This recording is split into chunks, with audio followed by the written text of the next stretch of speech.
Burundi. Kaontis 24 chano mar yudo ber mayudo kodhi mag maua miloso godo mor tedo kokale chenro mong'ere kaka Edible Oil Promotion Project. Chenro ma kamano mibichwal kod thuolo mar higni 5 ichwalo kod duol mochung' ne weche mag pur e pacho ka AFA mawacho ni kothe ma kamago mibichiw ne jopur ong'iew kowuok e piny mar Zambia.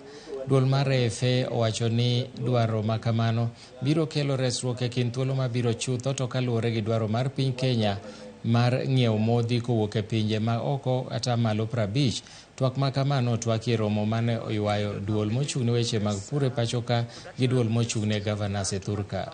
Of sunflower, moving it from just 4,000 acres previously, and we want to thank the national government for that cooperation and support. And I'm here representing the Council of Governors. We are now to search for where we could get seeds, and the nearest we could get seed was in Zambia. So our officers, including our Director General, and to go there and get seeds. And this morning we finalized all the approvals we needed, and we are almost confident that in 2 weeks' time we have the seeds here with us in the country, which will be distributed to 24 counties.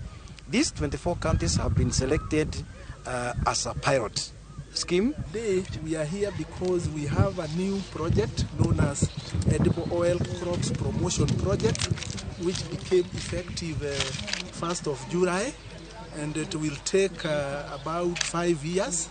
And we have set clear targets which we want to achieve by the end of this 5 years project.